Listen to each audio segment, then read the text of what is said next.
The American people deserve to know what is happening in our skies. It is long overdue. Non-human, and that was the assessment of people with direct knowledge on the program I talked to that are currently still on the program. From ancient depictions over 4,000 years old to recent testimonies in the U.S. Congress, there have been countless stories of mankind's encounters with the impossible.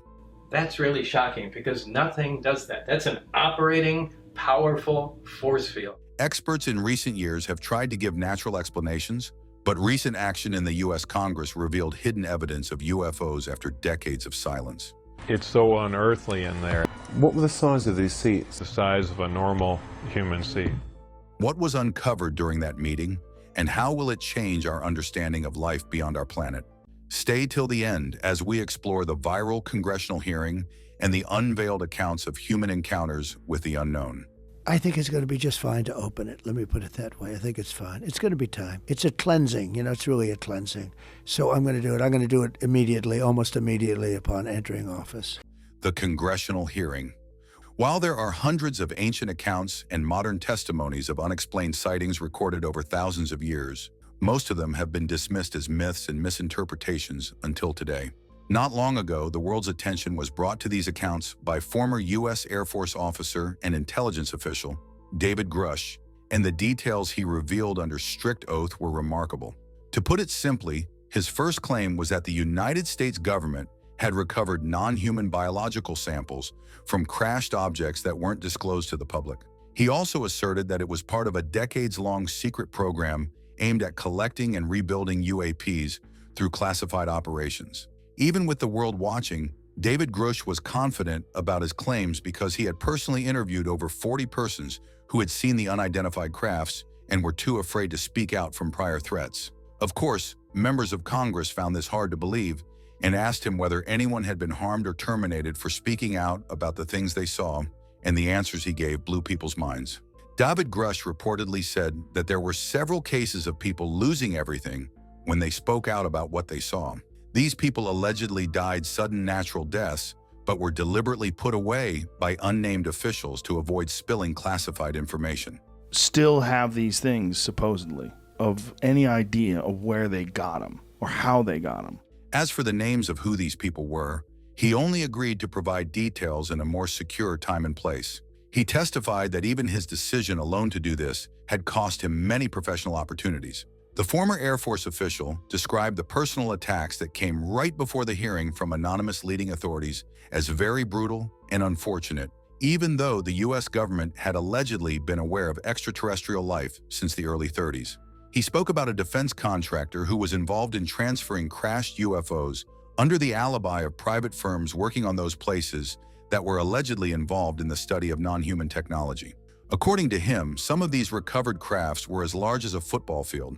He also spoke of vices he called white-collar crimes done to cover up the UFO programs used to study these extraordinary finds. This final claim was that he too was denied access, despite his official duties, when the authorities decided he knew too much and tried to keep other things from him. With such alarming news revealed at a congressional hearing, people's minds were drawn back to the many accounts of UFO sightings from the strange stories told during the Cold War to the unexplained accounts dating thousands of years ago. For most, the veterans' account at Congress shows that some of these sightings might not be fabricated tales based on modern ideas, but genuine experiences from our ancient past. Many unexplained sightings are recorded in historical and mythological narratives from over 4,000 years ago. And if you thought these accounts were mere fiction, think again. Trusted experts, including the late psychiatrist and founder of analytical psychology Carl Jung, who was skeptical about UFOs, admitted that while most of the stories were outlandish, on a much closer level, a great number of these stories didn't read like fiction. Mankind and UFOs. According to Carl Jung, most of these old art forms tell stories from people who at least believe what they saw. And one great example of this was what happened in old India over 2,000 years ago.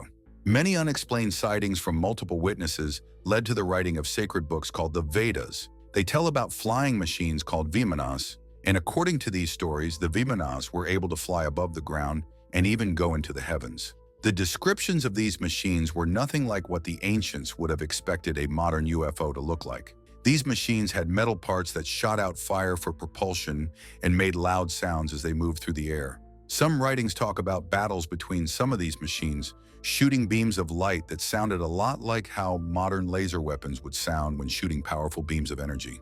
And it doesn't stop there. Another epic that talks about this is the Mahabharata, an old writing that was put down around 400 BC. It spoke about a powerful weapon that almost made entire cities disappear and left survivors with strange burns that come close to what modern experts would describe as mutations from exposure to radiation. The strange Congress hearing makes even more sense when we look at stories told by 3,000-year-old Egyptian scrolls that talk about large flying circles that once filled the sky. This scroll was reported by a long-trusted researcher who worked at the Vatican Museum, Alberto Tulli. According to the late great psychiatrist and founder of analytical psychology Carl Jung, the older stories and paintings didn't look or read like fiction, even as they described the appearance of bright discs in the sky during the famous reign of Pharaoh Thutmose III. They hovered over the ancient palace while soldiers watched before suddenly vanishing into the clear skies as quickly as they appeared. Old paintings from Europe dating back to the 15th century also tell the same story. Perhaps one of the most famous examples was the Madonna with Damon Giovannino, a beautiful painting from the 1400s that shows the Virgin Mary with the baby Jesus. At first glance, it looked like a classic religious painting, but a closer look showed a flying object in the background.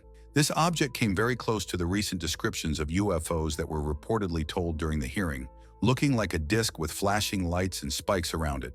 On top of that, just under the flying object, were fuzzy shadows of a man and an animal looking up in its direction, the same way anyone alive today would look at impossible things hovering in the sky. Art specialists like Barry Lilly admitted in his famous 2014 article for Italy magazine that the strange figure from the classic painting was way too detailed to be a random shape. With multiple art degrees and performances under his belt and many years of experience, the best reference he could think of was a figure people in modern times would describe as a flying saucer. Fast forward 300 years later, and we have another painting by Arent de Gelder. It was made in 1710 and on the surface looked like another religious depiction showing Jesus during his baptism. But once again, a closer look shows a strange round object shining a large beam of light onto him. Keep in mind that this painting was completed hundreds of years before hovering aeroplanes and air balloons were a thing. Hundreds of miles away in ancient Japan, we have another old artwork called the Utsuro Buni. It tells the story of fishermen in 1803 finding a strange-looking boat that was made of metal with windows made of glass that seemed to appear out of nowhere. Inside the boat was a young woman who spoke a language nobody understood, and in her hands was a sacred box she didn't let anyone touch. This is an account many trusted Japanese historians like Yusuke Matsumura and Masaru Mori believe happened. The problem for doubting experts is that the details of the ship sounded way too advanced for the early 19th century. This was just one out of several unexplained items found in history known as out-of-place artifacts, also known as OOPARTS. Great examples of this were tiny spiral-shaped objects found in the Ural Mountains in Russia. These small materials were made of copper, tungsten, and molybdenum, with well-designed coils that could only be seen under a microscope. The experts who studied them in the 90s explained that the best reference they could think of was modern technology existing in ancient times. And this, dear viewer, was where things got interesting. How old were these well-designed microscopic parts? At least 20,000 years old, according to the Russian Academy of Sciences in Syktyvkar. Humans were supposed to be using the simplest stone and metal tools back then. So where did these tiny mechanical parts come from? One possible answer comes from another discovery dated about just 2,000 years ago off the coast of Greece in 1901 and was so advanced that it became known as the world's first analog computer. It soon became known as the Antikythera mechanism and was found among the wreckage of a ship that sank near the Isle of Antikythera. It looked like a complex machine that was used to track stars and planets with amazing accuracy. The genius of this mechanism was so good that experts believed Galileo would blush. And for many, it served as proof that people long ago had access to technologies that were likely not their own. Others believe it just shows humans back then were much smarter than we give them credit for today. Even Native American history points to the same things, including famous legends from the Hopi tribe. One story told by the African Dogon tribe tells of powerful beings from a bright home in the heavens called Po-Tolo. In the Dogon village of Komakan, in Mali, preparations are underway for a rare event. The Dogon tribe believed these powerful beings, known as the Nomo, came down from the bright star far away to live among humans and give knowledge about the heavens. The Potolo was described as a lesser glowing star that existed in the bright stellar system known as Sirius, and in that system within the same constellation described in the ancient legends is a companion star with the exact features that were described by the Nomo. This star, described from over 1,000 years ago, was discovered by astronomers in the 1800s, and the details recorded by the experts aligned almost perfectly with the ancient writings. Keep in mind that this star, known today as Sirius B, is hard to spot even with our modern telescopes. But if the records are true, the Dogon tribe knew it existed over 1,000 years before Galileo was born. One of the most famous UFO sightings in recent history was the reports given in 1947 in Roswell, New Mexico. It was a crazy week from July 4th to July 10th of that year when multiple witnesses spoke out about a flying saucer that crashed in the area. This object was seen by average people and government officials alike.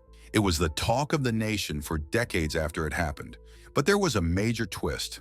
The story goes that there was a flying disc seen by multiple military officials on July 8th. But on July 9th, the story was changed from seeing a flying disc to seeing a weather balloon.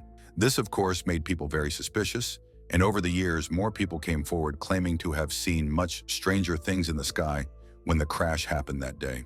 Some claim they saw alien bodies, but the government never confirmed these stories, and the story has been investigated within various circles, even to this day. The next big UFO sighting happened in 1967 near Shang Harbor in Canada. There, a large glowing object was seen flying across the sky before crashing into the water. Many people saw it, and there were so many eyewitnesses that the Canadian military soon got involved in investigating what really happened that day. However, just as it was with the Roswell incident, no one came out to confirm the object came from outer space.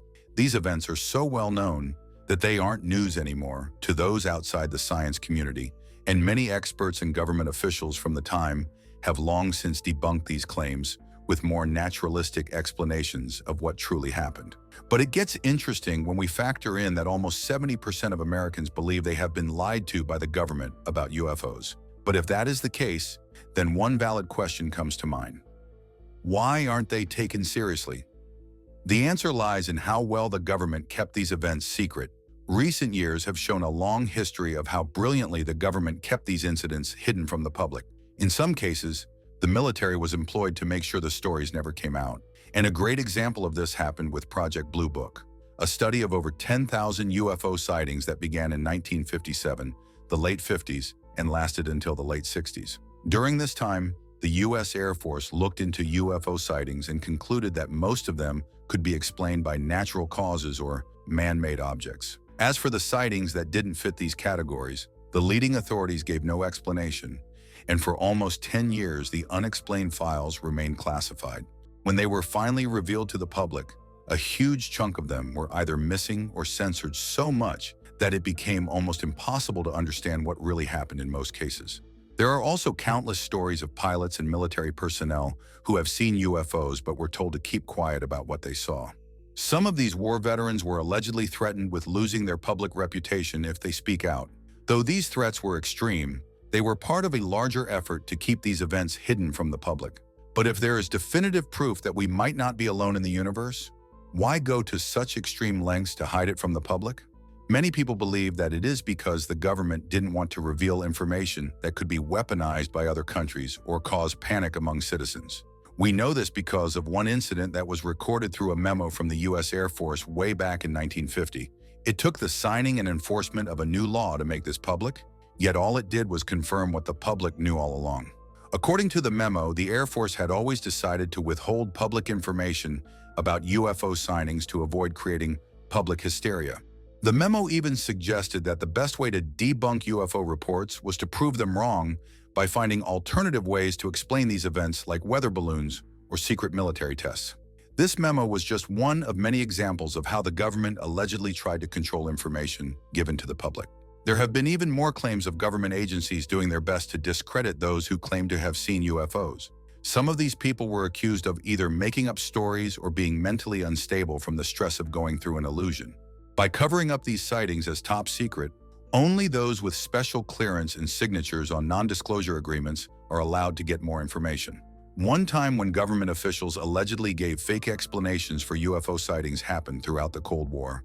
And the best example happened in 1965, when many reliable witnesses living in Exeter, New Hampshire, reported seeing a silent, glowing object hovering in the sky. It was a large machine, yet it made almost no sound.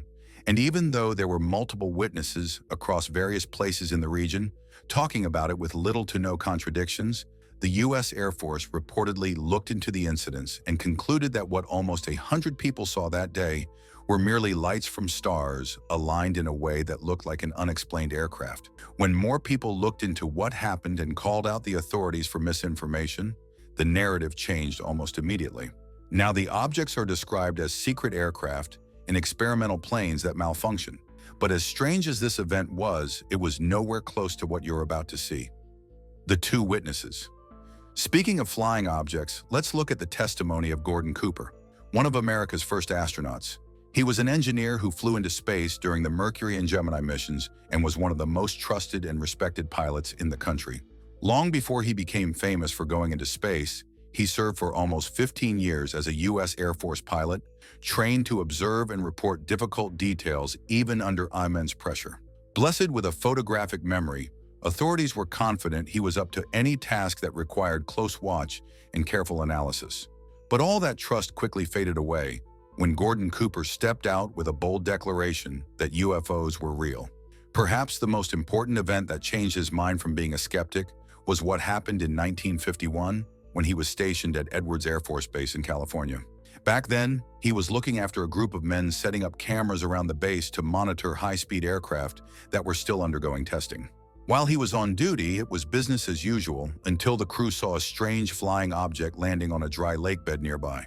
This strange aircraft wasn't like a plane they had seen before, as it had round parts that shone brilliantly even without much reflection from the sun. According to Gordon Cooper, the crew filmed everything with their cameras with great fear and excitement. The strange object left almost as soon as it was seen, and right after that happened, Gordon Cooper was called to look at what they had captured. From his words, the footage clearly showed a metallic, disc-shaped object flying around and landing without making a sound. It was clear and real, not blurry like many fake UFO pictures at the time. Sharing the same excitement as this crew, he immediately ordered them to develop the film and package it. Gordon's plan was to send it to Washington, D.C., but barely a few days after doing that, he was ordered by higher-ups to never speak of it again, with little to no explanation as to why. And just like that, the film disappeared into the government's hands. Being under strict orders to destroy all copies of the video, the footage became forever lost in history. He spoke about this 27 years later through a letter sent to the United Nations on the study of UFOs. In that letter, Gordon said that UFO sightings were very common among military pilots who were to stay quiet. He also told a few stories he heard from trusted pilots who had seen similar things and were allegedly told to stay quiet through the harshest of threats. These objects did not obey the known laws of physics, yet moved like they were intelligently controlled. Another important engineer who spoke out about this was David Fravor. Not only was he an engineer, but David also served as a commander in the U.S. Navy and had thousands of hours of flight experience. What made him famous was his encounter in 2004 with what is now commonly known as the Tic Tac UFO. David testified that while he was flying a training mission off the coast of California, his team was asked to examine a strange radar contact. And when he got to the location, Gordon saw something impossible. Right above the ocean was a white object about the size of a fighter jet that had no wings, rotors, or markings, yet moved in ways not even the most advanced aircraft today could move. Like the famous Millennium Falcon from Star Wars, it darted from one point to another with no wings or rotors. But here comes the incredible part. As David Fravor and his wingman tried to get closer, the object suddenly zoomed away faster than anything they had ever seen. When they returned to their shop, the USS Princeton, they found that the radar had been tracking even more strange objects for several days. According to Fravor, these objects would drop from 80,000 feet to sea level in seconds and hover without visible propulsion. The story became famous when U.S. government agencies confirmed that the footage recorded by another Navy pilot who saw it was real. Because of how strangely the object moved, the video became known as the Tic Tac video, showing how the strange object moved in ways that defied physics. But if you thought that was strange, brace yourself for something more bizarre. An object immune to radiation. According to various polls, when most people think about signs of alien life, What comes to mind are radio signals and strange sightings in the sky. But the object we are about to show you describes another way of hinting at intelligent life out there. By moving in perfect patterns in parts of space where randomness should be the rule, showing signs of immortality in the presence of immense radiation, and having a perfectly smooth surface with no signs of clashing with space rocks, even though it has orbited our sun for almost 1 billion years according to scientists. This object, now known as the 15,810 Arent, was found in 1994 by a group of astronomers working with a Spacewatch program at the University of Arizona. These experts were scanning the skies with a massive telescope at the Kitt Peak Observatory when they came across a tiny moving object far beyond Neptune. At first glance, it didn't look anything special, just a small faint dot that was much dimmer than a normal star. Because of how unimpressive it looked at first, the object was recorded as just another item among millions of small objects orbiting the sun. Since not much was known about it, the object was called Arent, named after the mysterious ruler from Welsh mythology.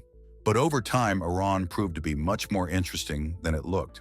Over the years, it was discovered that this object was no ordinary rock, but was part of a large ring of icy objects beyond Neptune. This region was known as the Kuiper Belt, and this discovery quickly posed a huge problem for astronomers.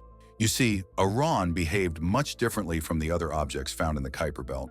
While the other objects stayed far away from planets, Arent had a strange habit of getting closer to Pluto, and based on calculations, it seemed to be doing the same thing every 247 years. Arent moved in a pattern that pulled it towards Pluto without crashing into it, and the way it moved was as if something invisible was guiding it very gently. Things got a lot more interesting in 2015 after the New Horizons spacecraft flew past Pluto and sent back pictures from that area. Later on, the photos were examined and more pictures were captured with the Subaru telescope in Hawaii. The experts who studied the photos were led by Alex Parker, and during the process, he and his team found something even more fascinating. Arent's orbit followed a very strange pattern in rhythm with Neptune's gravity. To put it simply, each time Neptune completes 3 trips around the sun, Arent completes 2. The odds of this happening naturally, and scientists believe that its motion had been this way for millions, if not billions of years. And as the years passed, more strange discoveries were made about this object. The light bouncing off the surface of Arent was much brighter than the other items found in the Kuiper Belt that were much darker than old charcoal. This is naturally caused by space radiation that causes the surface of space rocks to grow darker over time. But Arent reflected sunlight in a way that looked like it either naturally cleaned itself for millions of years or was something that was never natural to begin with.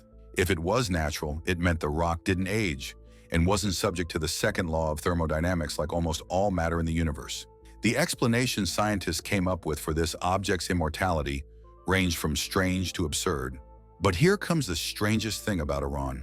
Based on the small changes in its brightness, experts concluded that the object spins very smoothly, like a perfectly balanced top without wobbling. While other objects moved by tilting as gravity pulled them forward, Arent moved without drifting in a nearly straightforward path.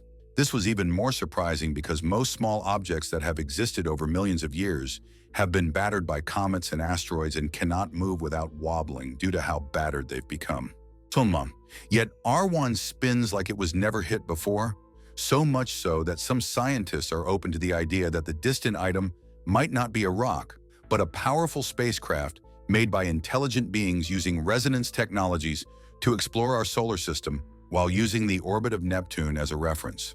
Like the mystery wasn't deep enough, Arent just got classified as part of a very rare group called Plutinos, objects that share the same orbital resonance as Neptune and Pluto, even though Arent doesn't fit the mold in multiple ways based on how it reflects light.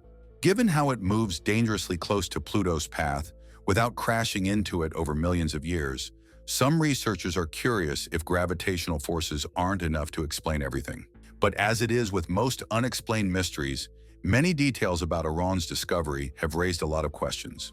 For one, the timing of the discovery seems suspicious since it was found when powerful new telescopes were starting to find more Kuiper Belt objects with great difficulty. Yet despite being only 5% the size of Pluto, it was found easily with no stroke of luck, while the much larger objects that could still reflect light quite well couldn't be seen. Even though Iran's surface might have been bright enough to be easily seen with a powerful telescope, not much has been told about its surface features, colors, and makeup compared to the less visible objects in the same region like Haumea and Makemake. All we know is that it's a reddish object with a smooth surface that orbits the Sun 3 times for every 2 Neptune makes. How an object that is exposed to random impacts, gravitational pulls, and cosmic forces over millions of years keeps moving at such a perfect balance without drifting is still not explained. Some experts think it was guided by a larger object millions of years ago to move in the perfect way it does, but it still doesn't explain how it reflects light with no dents in its surface, or what the object is that moved it in a path that somehow avoids millions of rocks along the way. While experts scratch their heads on what the best explanation is for this object, UFO researchers believe Arent is an artificial object that moves and glides on its own and deliberately avoids getting hit by dangerous space rocks while spending millions of years observing our solar system with a technology that keeps it going without getting too damaged by radiation. It is a sight everyone knows about, but described by a story with parts that are either missing or being kept from us on purpose. Either way, let us know what you think in the comments down below. Will there be more naturalistic explanations for these sightings in the future? Or will we see more hearings at Congress that bring these hidden truths to light? Let us know your thoughts. If you enjoyed the video, please make sure you like, share, and subscribe. Also, click on the next video shown on your screen. You will enjoy it.